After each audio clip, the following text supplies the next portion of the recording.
कथित असहनशीलता के पर्वतों पर ध्यान मुद्रा में बैठने वाले हमारे बुद्धिजीवियों को अब हम पूर्व दिशा में देश के आखिरी गांव में लेकर चल रहे हैं।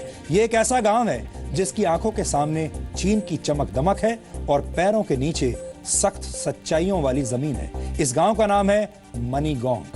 मनीगोंग अरुणाचल प्रदेश में भारत की सीमा पर बसा आखिरी गांव है। मनीगोंग के लोगों ने आजादी के 68 वर्षों के बाद भी बिजली का सुख नहीं उठाया। इस गांव तक पक्की सड़कें भी नहीं पहुंची हैं। इस गांव में मोबाइल फोन काम नहीं करते, लेकिन इन लोगों ने कभी इस बेरुखी पर किसी से शिकायत नहीं की, कोई विरोध प्रदर्शन नहीं किया और इनके पास बुद्धिजीवियों की तरह कोई पुरस्कार भी नहीं है जिसे वो वापस कर सके।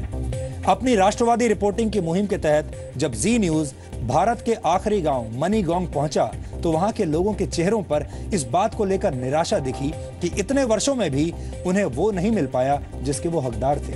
लेकिन फिर भी मनीगोंग के लोगों के इरादे हिमालय जितने मजबूत हैं और वो भारत पर कोई भी खतरा पैदा होने की सूरत में चीन से टकराने के लिए तैयार रहते हैं।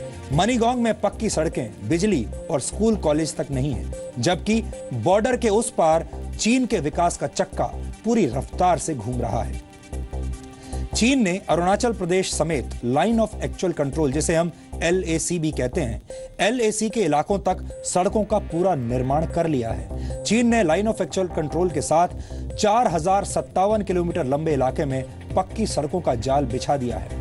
भारत की सीमा से 50 से 100 किलोमीटर के दायरे में चीन के 5 ऑपरेशनल एयर बेस हैं। तिब्बत होते हुए भारत की सीमा तक यानी अरुणाचल प्रदेश तक चीन ने 58,000 किलोमीटर लंबा रोड नेटवर्क तैयार कर लिया है। तिब्बत में रेलवे नेटवर्क के जरिए भी चीन सीमा पर मौजूद अपने सैनिकों तक रसद और हथियार पहुंचा सकता है। इस रोड, रेल और हवाई नेटवर्क की बदौलत चीन अपनी 30 सैन्य टुकड़ियों को भारतीय सीमा तक बिना वक्त गंवाए पहुंचा सकता है। आपको बता दें कि चीन की ऐसी ही एक सैन्य डिवीजन में करीब 15,000 सैनिक होते हैं। मनीगोंग और अरुणाचल प्रदेश के बाकी सरहदी इलाकों में रहने वाले लोग भी ऐसा ही विकास भारत में देखना चाहते हैं, लेकिन हकीकत यह है कि भारत को LAC के साथ साथ 3,808 किलोमीटर लंबी 73 सड़कों का निर्माण 2012 तक करना था, लेकिन 2015 तक भारत सिर्फ 625 किलोमीटर लंबी 19 सड़कों का निर्माण ही कर पाया है। अफसोस की बात यह है कि भारत की ज्यादातर सड़कें बॉर्डर से 60 से 80 किलोमीटर पहले ही खत्म हो जाती हैं। चीन के पास उस इलाके में 5 एयरबेस हैं, तो भारत में लद्दाख के न्योमा एडवांस लैंडिंग ग्राउंड को एयरबेस में बदलने के लिए 3500 करोड़ रुपए की मंजूरी का इंतजार अभी भी किया जा रहा है। मनीगोंग का युवा भी विकास की खूबसूरत तस्वीरों को अपने मोबाइल फोन में डाउनलोड करना चाहता है। मनीगोंग के लोग भी अपने इलाके को पर्यटन केंद्र बनते हुए देखना चाहते हैं। वहां परेशानियां हैं, लेकिन नाउम्मीदी नहीं है। मनीगोंग के लोग 68 वर्षों से सहनशील बने हुए हैं और कभी भी देश छोड़कर जाने की बात नहीं करते, क्योंकि भारत प्रेम मनीगोंग के लोगों के DNA में बसा हुआ है। ये एक बहुत बड़ी बात है। इसलिए हमने आज भारत के आखिरी गांव के लोगों की उम्मीदों का एक DNA टेस्ट किया है। हमारा ये वीडियो विश्लेषण मनीगोंग के लोगों की देशभक्ति, सहनशीलता और चट्टानी इरादों को समर्पित है।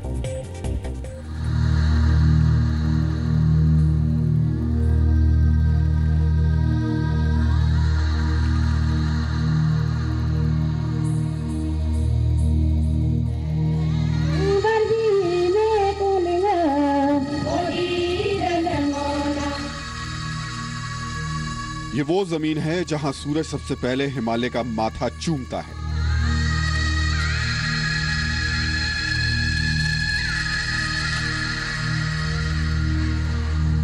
ये वो जमीन है जहां लोगों के DNA में सिर्फ और सिर्फ इंडिया बसता है।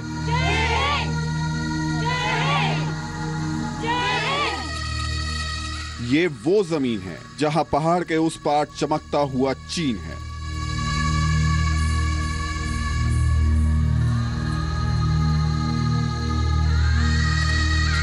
यह है अरुणाचल प्रदेश में बसा भारत का आखिरी गांव मनीगोंग। इस गांव और चीन के बीच सिर्फ ये पहाड़ है। भारत चीन सीमा से सटे इस आखिरी गांव में खास तौर पर इस पहाड़ को पार करने के बाद चीन के इलाके शुरू हो जाते हैं, जहां पर 24 घंटे बिजली, मोबाइल कनेक्टिविटी से लेकर के हर चीजें मौजूद हैं। लेकिन देश के सीमाओं से सटे इलाके शाम होने के बाद अंधेरे में डूब जाते हैं।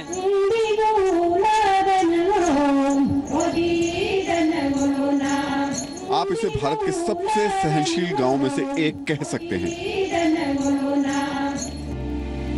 पिछले 68 वर्षों से मनीगोंग में ना तो बिजली आई है, ना यहाँ पर सड़कें हैं और ना बच्चों के लिए बेहतर शिक्षा की व्यवस्था है। हम लोग चाहते हैं कि हम लोग का यहाँ में बहुत ज़्यादा टीचर हो और रोड हम लोग का यहाँ में ठीक हो और स्टूडेंट लोग को सबसे ज़्यादा टीचर की ज़रूरी है और हम लोग को लाइट की बहुत ज़रूरी है। यहाँ पे बिजली का प्रॉब्लम है और हमारे यहाँ स्कूल तो है लेकिन टीचर नहीं है, टीचर अवेलेबल नहीं है। इवन दो सब्जेक्ट टीचर भी नहीं है यहाँ पे। और आप देख सकते हैं कम्युनिकेशन कितना प्रॉब्लम है यहाँ। ना फ़ोन का कनेक्शन है, किसी से हम लोग बात नहीं कर सकते, किसी फ्रेंड से भी ना, किसी से भी अगर इमरजेंसी हो तब भी हम बातचीत नहीं कर पाते, कोई भी अपना प्रॉब्लम को शेयर नहीं कर पाते हैं। लेकिन फिर भी जब भी चीन ने भारत पर नापाक नजरें डाली तो मनीगोंग गांव के लोग पहाड़ बनकर चीन के इरादों के सामने खड़े हो गए। हम इस वक्त अरुणाचल प्रदेश के उस हिस्से में खड़े हैं जहां अगर हम आपको दिखाएं पहाड़ के उस पार चीनी सैनिकों के कैंप हैं। अरुणाचल प्रदेश का ये वो हिस्सा है जब 1962 की लड़ाई में चीनी सैनिकों ने मिचका और मोंगो दो इलाकों में घुसपैठ की थी। आए दिन चीनी सैनिक इन इलाकों में घुसपैठ करने की लगातार कोशिशें करते रहते हैं और ऐसे में ये इलाका सुरक्षा के लिहाज से काफी अहम हो जाता है। 1962 में जब चीन ने हिमालय पर चोट कर भारत में दाखिल होने की कोशिश की थी तो अरुणाचल प्रदेश के इस गांव के लोगों ने भारतीय सेना के साथ मिलकर अदम्य साहस का परिचय दिया था। 1962 में भारत और चीन के बीच लड़ी गई लड़ाई की यादें यहाँ आज भी ताजा हैं। बंकर से लेकर के कई साजो सामान सेना के यहाँ मौजूद हैं। इन पहाड़ों पर भारतीय सेना 24 घंटे चीनी सैनिकों पर नजर रखती है। 1962 के बाद से इन इलाकों में भारतीय सैनिकों की मौजूदगी बढ़ी है। सिर्फ भारतीय सैनिकों की मौजूदगी ही नहीं, यहाँ पर खास हेलीपैड बनाया गया है जो बेहद चीनी सीमा से सटा है। इस हेलीपैड की सबसे खास बात यह है कि भारतीय सैनिकों के लिए ये एक लाइफलाइन की तरह काम करता है, यानी राशन से लेकर के हथियारों तक की इस हेलीपैड के जरिए सेना को मदद पहुंचाई जाती है। जिस गांव के लोग 68 वर्षों से भारत के सीने पर होने वाले किसी भी हमले के सामने ढाल बनकर खड़े हो जाते हैं, उस गांव को आजादी के बाद से ना तो बिजली नसीब हुई, ना सड़कें मिली। ये लोग जो खाते हैं उसे भी खुद ही उगाते हैं। भारत सरकार का एक नमक का दाना नहीं खाया है और एक चावल का दाना नहीं खाया है। अभी हम लोग को सरकार कुछ भी देख रहा नहीं है। हम लोग बहुत तकलीफ में है। हमारा बच्चा बड़ा हो गया, फिर भी एजुकेशन ये सब अभी एजुकेशन के लिए ये नहीं जा रहा है। स्कूल है ही नहीं यहाँ में। जबकि पहाड़ के उस पार चीन ने बड़े बड़े हाईवे बना लिए हैं। चीन के नियंत्रण वाले तिब्बत में न्यांगची एयरपोर्ट पर चीन की कई बड़ी एयरलाइंस उड़ान भरती हैं। चीन ने सीमा से सटे अपने इलाके को टूरिज्म का केंद्र बना लिया है और चीन अपने इस इलाके न्यांगची को चीन का स्विट्जरलैंड कहता है। न्यांगची में बड़े बड़े होटल हैं, सभी जरूरी सुविधाएं मौजूद हैं। इतना ही नहीं, चीन ने भारत की सीमा के पास विकास के जो बड़े बड़े मोबाइल टावर खड़े किए हैं, भारत के मोबाइल भी वही नेटवर्क पकड़ते हैं। जबकि मनीगोंग के लोगों को कॉलेज में पढ़ने का सपना पूरा करने के लिए भी करीब 200 किलोमीटर दूर जाना पड़ता है।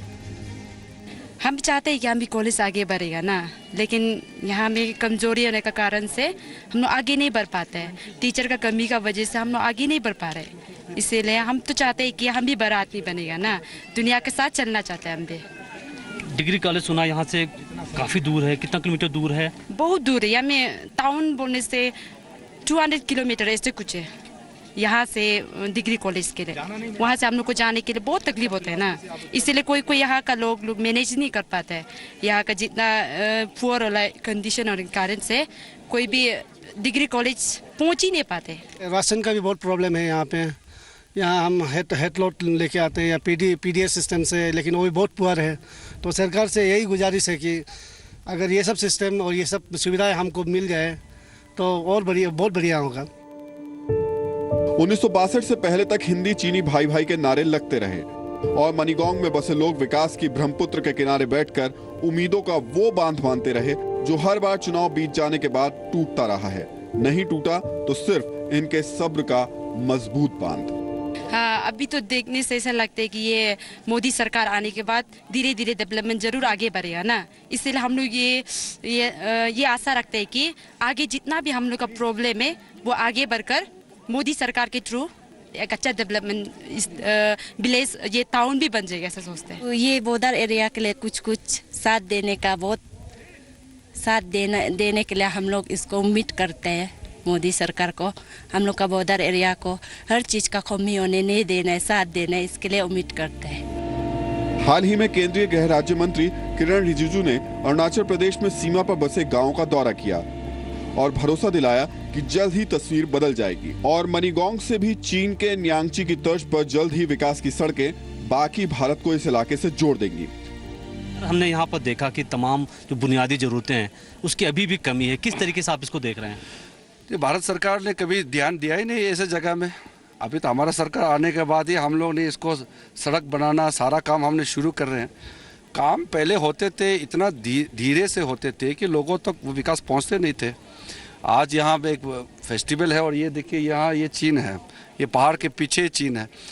अब इतना मुश्किल जगह में हमारा यहाँ आईटीबीपी रहते हैं, हमारा आर्मी रहते हैं, साथ में लोकल जो यहाँ के लोग रहते हैं, बहुत मुश्किल में रहता। आप खुद देखा, आज तो आप लोग आए हैं, बहुत मुश्किल है। हम यहाँ गांव के लोगों से बात की, वो कहे कि ना तो यहाँ टेलीफोन है, ना यहाँ कभी बिजली आती है, जबकि चीन के इलाके में बताया गया कि महज यहाँ कुछ दूरी पर वहाँ इंटरनेशनल एयरपोर्ट है, तमाम हाईवेज हैं। ये कमी मतलब कितनी बड़ी कमी आपको दिखती है? नहीं, वो इसलिए मैंने कहा ना कि बॉर्डर में रहने वालों के लिए भारत सरकार से जितना ध्यान मिलना चाहिए था वो मिला नहीं है और जितना कार्यक्रम चलना चाहिए हुआ नहीं है। अब दिल्ली में जो पॉलिसी बनाएंगे यहाँ वो जब तक लागू नहीं होगा तो फ़ायदा क्या है पॉलिसी बना करके।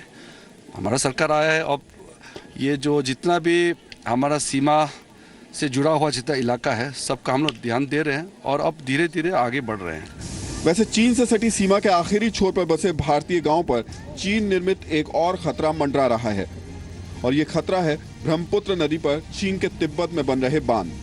चीन ने अपनी 12वीं पंचवर्षीय योजना के तहत ब्रह्मपुत्र नदी पर 3 और बांध बनाने का फैसला लिया है।